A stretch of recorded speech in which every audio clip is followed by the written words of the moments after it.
500 दिन है जो बहुत ही ज़बरदस्त रहा है और इसके अंदर हज़ारों एनडीएस कर्मचारियों ने भाग लिया और ये बहुत ही आज की सफल मीटिंग रही है।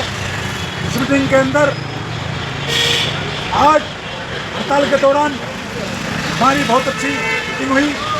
जो महापौर जी ने जो 11 सदस्यों की जो समिति बनाई थी उसकी आज मीटिंग रखी गई। उस मीटिंग के अंदर हमारे 3 एनडीएस साथी भी बैठे और उसके अंदर बातें हुई जो हमारी तीनों मांगे की तरफ बातें हुई हैं और वो तीनों मांगे मानने के लिए तैयार हैं, लेकिन उन्होंने लिखित में नहीं दिया। वो ये कह रहे हैं हड़ताल उठा लो, हम आपकी मांग मानने को तैयार। हमने उनसे ये कहा है कि जब तक हमें लिखित में नहीं आएगा हम हड़ताल ऐसे नहीं उठाएंगे।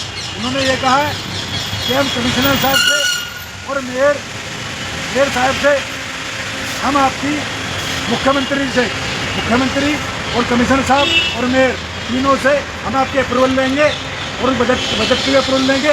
हम आपके ऑर्डर हमें 3 दिन का समय चाहिए।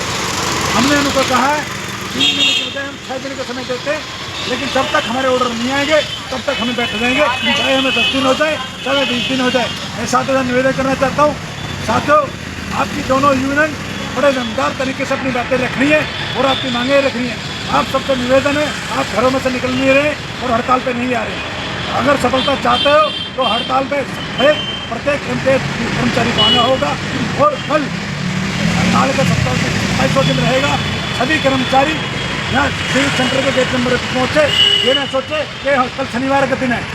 शनिवार के दिन भी फैसला हो सकता है, क्योंकि कल भी यहाँ पे अभी आएंगे और पिछली बार भी यहाँ मुलाकात हुई है। कल भी हमारी मीटिंग हो सकता है, कल भी जो मीटिंग आज हुई है उसका फैसला हो सकता है। ये साथियों कहता हूँ सब ज़्यादा सुनना है हमारे साथियों। आज हमारी जो 11 सदस्यीय कमेटी की मीटिंग हुई जिसमें नेता हमारे दोनों यूनियन के पदाधिकारी और उच्च अधिकारी मौजूद रहे। मीटिंग में हमारी बातों को जायज़ ठहराया, हमारी मांगों को जायज़ बताया और साथियों जो 400 करोड़ रुपए के बजट का जो झूठा जुमला जो गुमराह किया जा रहा था उसका पर्दाफाश हुआ और हम यूनियन के पदाधिकारियों ने मिलकर उसका पर्दाफाश किया और वह बजट केवल 8000 एमटीएस कर्मचारियों के लिए 80 से 90 करोड़ रुपए तक का जो बजट था वह हमने साबित किया।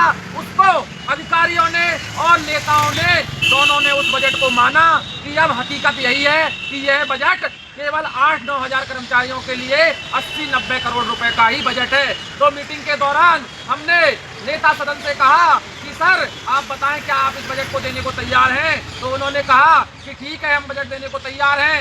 तो हमने यही कहा कि जब अधिकारी 70-80 करोड़ रुपए का बजट मानते हैं कि हाँ अगर सैलरी बढ़ाते हैं तो इतना ही बजट चाहिए और नेता भी मानने को तैयार है और बजट देने को तैयार हैं, तो आप अभी 1 घंटे में इसका फैसला करके और हमारी सैलरी बढ़ा दें, हम खुशी अपने घर चले जाएंगे और ड्यूटी ज्वाइन कर लेंगे। तो उन्होंने कमिश्नर साहब को फ़ोन लगाया, कमिश्नर साहब ने फ़ोन नहीं उठाया। उनकी बाद में बातचीत होगी, हमने कहा कि हम शाम तक भी हैं और अगले दिनों तक भी बैठे रहेंगे, आप हमें जब चाहें तब बुला लें। उन्होंने सीएम साहिबा से बात करने को कहा और कहा कि हमें 2 से 3 दिन का समय दो, हम जो है आपका बजट लेंगे और आपकी मांगों को पूरा करेंगे। तो साथियों लास्ट में मैं यही कहना चाहता हूँ कि अपना संख्या बल कम ना होने दे, ज़्यादा से ज़्यादा संख्या में, भारी से भारी संख्या में सभी साथी कल गेट नंबर 5 पर उपस्थित हो। हम जीत कर ही जाएंगे और पहले भी कहा है कि हम यहाँ से अपना ऑर्डर लेकर ही उठेंगे। इंकलाब जिंदाबाद, इंकलाब जिंदाबाद, इंकलाब जिंदाबाद। हमारी दोनों यूनियन जिंदाबाद, हमारी दोनों यूनियन जिंदाबाद, हमारी दोनों यूनियन जिंदाबाद, एमटीएस जिंदाबाद, एमटीएस जिंदाबाद।